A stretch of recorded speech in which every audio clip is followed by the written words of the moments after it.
2024 সালে বিশ্বব্যাপী মৃত্যুদণ্ড কার্যকরের সংখ্যা প্রায় এক দশকের মধ্যে সর্বোচ্চ ছিল। এর মধ্যে ইরান, ইরাক এবং সৌদি আরবে মৃত্যুদণ্ড কার্যকরের সংখ্যা ছিল সর্বোচ্চ। বিশ্বব্যাপী মৃত্যুদণ্ড কার্যকরের সংখ্যা বাড়াতে প্রধান ভূমিকা রেখেছে এই তিন দেশ। মঙ্গলবার অ্যামনেস্টি ইন্টারন্যাশনাল এই সম্পর্কিত এক প্রতিবেদন প্রকাশ করেছে। মানবাধিকার সংস্থাটির এক বার্ষিক প্রতিবেদনে বলা হয়েছে, 2024 সালে বিশ্বব্যাপী মোট 1518টি মৃত্যুদণ্ড কার্যকর করা হয়েছে, যা 2015 সালের পর থেকে সর্বোচ্চ। সে সময় 1634 জনের মৃত্যুদণ্ড কার্যকর করা হয়েছিল। পরিসংখ্যানে দেখা গেছে 2023 সালের তুলনায় গত বছর মৃত্যুদণ্ড কার্যকর বেড়েছে 32%।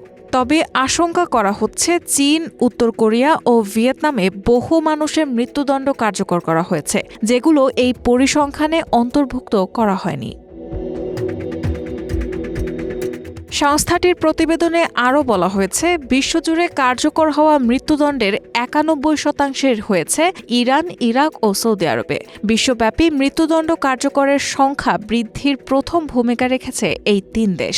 প্রতিবেদনটি বলছে, অনেক দেশ হাজার হাজার মৃত্যুদণ্ড কার্যকরের তথ্য গোপন করলেও আমাদের বিশ্বাস, মৃত্যুদণ্ড কার্যকর করা দেশের সংখ্যা অনেক কমেছে।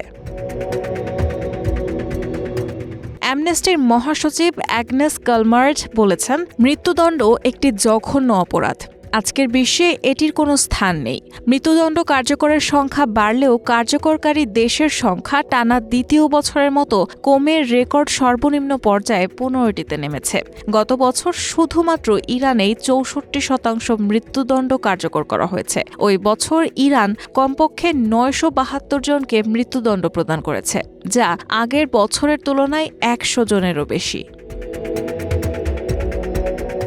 অ্যামনেস্টি বলছে, সৌদি আরব শিরোচ্ছেদের মাধ্যমে মৃত্যুদণ্ড কার্যকর করে। দেশটিতে বার্ষিক মোট মৃত্যুদণ্ড কার্যকর 172 থেকে দ্বিগুণ হয়ে কমপক্ষে 345টিতে পৌঁছেছে। অন্যদিকে ইরাকে মৃত্যুদণ্ড প্রায় 4 গুণ বেড়েছে। সেখানে মৃত্যুদণ্ড কার্যকর হওয়া মানুষের সংখ্যা 16 থেকে বেড়ে 63তে উন্নীত হয়েছে। রায়হানা মুন, প্রবাস খবর।